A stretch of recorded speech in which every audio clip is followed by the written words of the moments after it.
well, well, well, well, well, well, I'm the queen of UK. D'avoir sorti KZ Combination en 1997, qui avait été bien accueilli, pas juste par la scène hip-hop, mais même les critiques, là, il en avait parlé dans le pouvoir. Ça m'a amené un certain mini-statut de producer qui fait que plein de rappers venaient à moi, puis ils me demandaient des beats, puis ils voulaient des scratchs, ils voulaient des collaborations. Fait que à ce moment-là, à cette époque-là, j'ai fait des beats pour Trop Mature. C'est pas des beats qui ont fait l'album, là, mais j'aurais fait des beats pour Chance One que j'avais rencontré à l'époque. Plein de monde là, qui sont venus un peu de partout, puis j'en ai fait beaucoup de beats à l'époque. Mais en même temps, j'adorais ça, puis j'étais super content, puis c'était le fun. Puis, j'ai rencontré à ce moment-là les gars de Vice Versa, Da Vinci puis Striger. On a parti Vice Versa, on a fait beaucoup de shows. Puis aussi, au même moment, j'ai rencontré... Mais en fait, les gars de Cavalier Noir m'ont approché parce qu'ils avaient entendu parler de moi, ils avaient écouté KZ Combination, ils avaient trippé. Au début, j'ai fait des scratchs pour leur premier maxi. Puis tout de suite après, ils ont voulu faire un album. Puis là, ils ont dit... parce que leur maxi, je me souviens plus qui avait fait leur beat, mais c'était pas moi. Puis là, ils voulaient que je leur fasse des beats pour l'album. En fait, ils voulaient que je produise l'album. Fait que... Ben, tu sais, moi, je trouvais que ça fitait parce que ces gars-là venaient du milieu punk. Il y avait un discours de punk. Donc, c'est du rap super engagé. Ça me rejoignait, tu sais. Puis musicalement, ils voulaient des beats, ce qui était ma spécialité à l'époque, des gros beats dark. Donc c'était le fun, ça a été une belle aventure. Le premier album, ça a bien marché. On était signé par Indica, qui était quand même un bon label, qui était un label du groupe Grimmskunk, qui est un groupe de punk. Donc je trouvais que ça fitait avec ma personnalité, puis où ce que je voulais aller. Puis avec Cavalier Noir, je vous dirais qu'on a fait un bon bout de chemin, là. C'est là qu'à ce moment-là, j'ai fait ma première tourne de rap. Sur le chemin, tirant l'attention de personne. Indépendant, autonome, aucune sonnette, je sonne. Si on me remarque pas, c'est que je choque pas. Parce que dans la vie, soit on choisit, soit on subit, mon gars.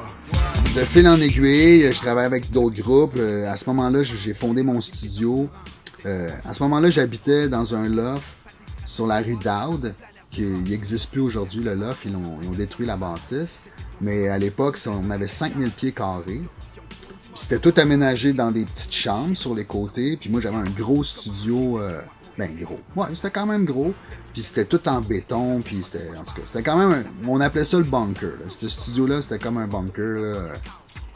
Puis là, j'en ai fait. C'est là que j'ai commencé vraiment à réaliser, je dirais à temps plein. Parce que tous les autres projets que j'avais fait avant, c'était une fois de temps en temps, tu sais.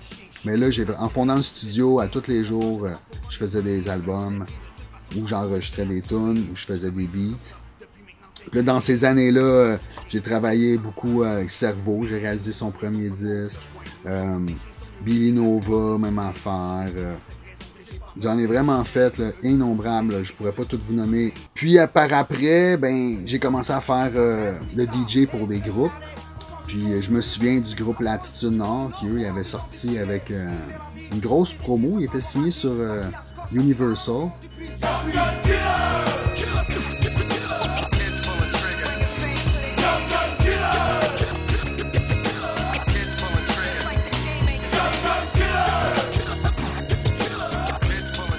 Moi, je suis devenu leur DJ à ce moment-là, puis on a fait une tournée.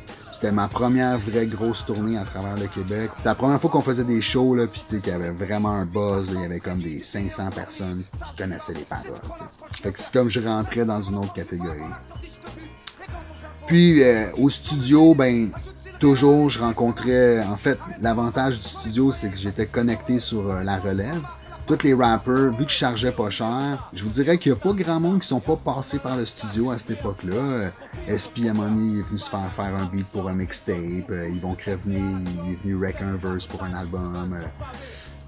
Et voilà, ça c'était les établis. Sinon, des pas établis, là, tu sais, Corias est déjà venu wreck un verse, genre bien avant qu'on entende parler, là, peut-être comme en 2002. Puis c'est là que en fait, j'étais allé voir un show à un moment donné, puis j'ai rencontré un rappeur farfelu, j'ai vraiment un coup de cœur. Là. Puis j'étais allé le voir, ça s'appelait Maybe Watson, mais à l'époque, là, on parle de 2002, 2003, c'était un total inconnu. Puis je l'avais comme convaincu de venir au moins rec une ou deux tonnes à mon studio. Chose qu'il a faite, puis ça a donné Arbuste de ma connerie, qui est comme un de ses classiques de l'époque. Là, on parle d'un autre une autre époque. Puis avec Watson, on a fait quand même une couple de tracks au studio, mais dont une en particulier qui est comme devenue épique. C'était la track Tantan avec Filigrane. What's up?